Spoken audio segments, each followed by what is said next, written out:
வணக்கம். 4 நாள் கொண்டாட்டம், நன்றி, புதுப்பித்தல்னு ஒரே கலர்ஃபுல்லான ஒரு திருவிழா. அதுதாங்க நம்ம பொங்கல், தமிழ்நாட்டோட அறுவடை திருவிழா. இது சும்மா ஒரு பண்டிகை மட்டும் இல்ல. இது இயற்கைக்கும், நம்மளோட உழைப்புக்கும், நம்மள சுத்தி இருக்கிற எல்லா ஜீவன்களுக்கும் நாம காட்டுற ஒரு சின்ன மரியாதை. வாங்க, இந்த 4 நாள் திருவிழாவுக்குள்ள ஒரு பயணம் போலாம். ஒவ்வொரு நாளோட அழகையும் நம்ம ஒன்னா சேர்ந்து பார்க்கலாம். நம்மளோட இந்த பயணம் 4 முக்கியமான நாட்களே சுத்திலாம் இருக்க போகுது. முதல்ல போகி பொங்கல், அப்புறம் தை பொங்கல், அடுத்து மாட்டுப் பொங்கல், கடைசியா காணும் பொங்கல். சரி, முதல்ல போகியிலேருந்து ஆரம்பிக்கலாமா? சரி, நம்ம பயணத்தோட முதல் நாள் போகி பொங்கல். இதோட கான்செப்டே ரொம்ப ரொம்ப அழகுங்க. பழையதெல்லாம் தூக்கி போட்டுட்டு புதுசா ஒன்ன வரவேற்கிற ஒரு நாள். ஒரு ரினியூவல், ஒரு பியூரிஃபிகேஷன் டேன்னு சொல்லலாம். இந்த போகிங்கிற வார்த்தைக்குள்ள அவ்ளோ ஆழம் இருக்கு தெரியுமா?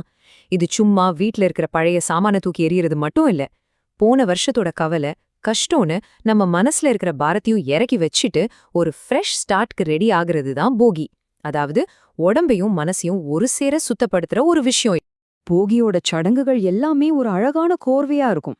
முதல்ல வீடு முழுக்க கிளீன் பண்ணி ஒரு பாசிட்டிவ் எனர்ஜியை ஃபில் பண்ணுவாங்க. அடுத்து வீட்டு வாசல்ல அரிசி மாவுல கோலம் போட்டு நல்ல விஷயங்களை வீட்டுக்குள்ள கூப்பிடுவாங்க. கடைசியா விடியற்காலையில போகி மண்டலுன்னு சொல்ற அந்த நெருப்புல தேவையில்லாத பொருட்களை மட்டும் இல்ல, நம்ம மனசுல இருக்கிற கெட்ட எண்ணங்களையும் சேர்த்து போட்டு எரிச்சிடுவாங்க. ஒரு முழுமையான சுத்தமான தொடக்கத்துக்கு நம்மள நாமளே தயார்படுத்திக்கிற மாதிரி. இப்போ வாங்க இந்த கொண்டாட்டத்தோட ஹார்ட்டுக்கே போலாம். 2வது நாள் தைப்பொங்கல். இதுதாங்க பொங்கலோட மெயின் ஹைலைட்டே. இந்த நாள்ல நம்மளோட முழு நன்றியும் யாருக்குன்னா, நம்ம வயலுக்கு உயிர் கொடுத்து நமக்கெல்லாம் வெளிச்சமும் சக்தியும் தர சூரிய பகவானுக்கு தான். தைப்பொங்கலோட ஆன்மாவே இந்த பொங்கல் பானைதாங்க. ஏன் குறிப்பா மண் பானையில வைக்கிறாங்க தெரியுமா? ஏன்னா அது நம்ம பூமியோட அடையாளம்.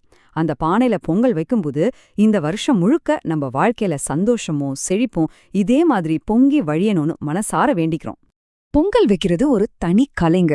அந்த புது மண்பானையில பால் ஊத்தி அது மெதுவா சூடாகி நொறுச்சு பொங்கி வரும் பாருங்க. அந்த ஒரு தருணத்துக்காக தான் எல்லாரும் காத்துட்டு இருப்பாங்க. கரெக்டா அந்த டைம்ல புதுசா அறுவடை செஞ்ச பச்சரிசியா அதுல சேர்ப்பாங்க. அந்த பாலும் அரிசியும் ஒன்னா சேர்ந்து பானையை விட்டு வெளியே வழியிற அந்த காட்சி இருக்கே, அடடா, அதுதாங்க நிஜமான சந்தோஷம். கரெக்டா அந்த பால் பொங்கி வழியிற அந்த ஒரு செகண்ட்ல சுத்தி இருக்கிற எல்லாரும் ஒன்னா சேர்ந்து பொங்கலோ பொங்கல்னு சந்தோஷமா கத்துவாங்க. அதுக்கு என்ன அர்த்தம்னா, செழிப்பும் வளமும் இதே மாதிரி பொங்கி வழியட்டும் அப்படின்னு தான். இது வெறும் சத்தம் இல்ல, ஒரு வருஷம் பட்ட கஷ்டத்துக்கு கிடைச்ச பலனை கொண்டாடுற ஒரு ஆனந்த கூச்சல். சரி, இப்போ 3வது நாள் மாட்டுப் பொங்கல். நம்மளோட நன்றி இப்ப சூரியன் கிட்ட இருந்து பூமிக்கு இறங்கி வருது. யாருக்காக? நம்ம விவசாயத்துல வெறும் உதவியா இல்லாம நம்ம குடும்பத்துல ஒருத்தரா வாழ்ற கால்நடைகளுக்காக. உண்மையில விவசாயிகளோட வாழ்க்கையில அவங்களோட பங்கு ரொம்ப ரொம்ப பெருசு. இந்த போட்டோவே எல்லாத்தையும் சொல்லிடும் பாருங்க. மாடுகளை நீட்டா குளிப்பாட்டி கலர் கலரா அலங்காரம் பண்ணி எவ்ளோ அழகா மரியாதை பண்றாங்க. இது வெறும் டெக்கரேஷன் இல்ல, வருஷம் முழுக்க நமக்காக உழைச்ச அந்த ஜீவன்களுக்கு நாம காட்டுற அன்பு, பாசம், நன்றி எல்லாமே இதுல இருக்கு. இந்த அலங்காரத்துல இருக்கிற ஒவ்வொரு விஷயத்தையும் கொஞ்சம் கவனிச்சு பாருங்களேன். கொம்புகள்ல பளிச்சு நடிக்கிற பெயிண்ட், கழுத்துல மணக்க மணக்க பூமாலை, நடக்கும்போது ஜல் ஜல்னு சத்தம் கேக்குற சலங்கை, நெத்தியில ஒரு திலகம். அன்னிக்கு ஒரு நாள் அதுங்க வெறும் மாடுங்கள் இல்ல, நம்ம வீட்டு தெய்வங்கள். இந்த நாள்ல மனச தொடுற ஒரு விஷயம் இதுதாங்க. அன்னிக்கு செஞ்ச பொங்கல்ல முதல் வாயி வீட்ல இருக்கிற மனுஷங்களுக்கு முன்னாடி இந்த அலங்காரம் பண்ண மாடுகளுக்கு தான் போகும். யோசிச்சு பாருங்க, நீங்க எங்களுக்காக உழைச்சிங்க, இப்போ நாங்க உங்களுக்கு சேவை செய்றோம்னு சொல்ற மாதிரி இருக்குல்ல. இதுதான் உண்மையான அன்பு, உண்மையான மரியாதை. கடைசியா 4வது நாள் காணும் பொங்கல். காணும்னா என்ன? போய் பாக்குறதுன்னு அர்த்தம். சொந்தக்காரங்க, நண்பர்கள்னு எல்லாரையும் போய் பார்த்து நம்ம உறவுகளையும் நட்பையும் இன்னும் ஸ்ட்ராங் ஆக்கிக்கிற ஒரு ஜாலியான நாள் இது. காணும் பொங்கல் அன்னைக்கு வானத்தை பாத்தீங்கன்னா ஒரே கலர்ஃபுல் பெயிண்டிங் மாதிரி இருக்கும்.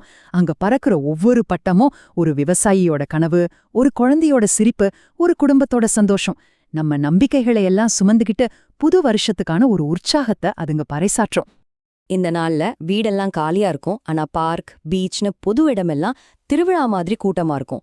குடும்பத்தோட பிக்னிக் போறது, கிராமங்கள்ல விளையாட்டு போட்டிகள் நடத்துறது, சொந்தக்காரங்க வீட்டுக்கு போய் விருந்து சாப்பிடுறதுன்னு ஒரே கொண்டாட்டம் தான். இதுதாங்க சமூக ஒற்றுமை, இதுதான் எல்லாரும் சேர்ந்து அனுபவிக்கிற சந்தோஷம். அப்போ பொங்கல்னா என்ன? அது நன்றியோட, புதுப்பித்தலோட, நம்ம உறவுகளோட ஒரு அழகான கலவை. இந்த அறுவடை திருவிழா உங்களுக்கு என்ன சொல்லிக் கொடுக்குது? உங்க வாழ்க்கையில நீங்க எதுக்கெல்லாம் நன்றி சொல்லணும்னு நினைக்கிறீங்க? கொஞ்சம் யோசிச்சு பாருங்க. அடுத்த முறை சந்திப்போம்.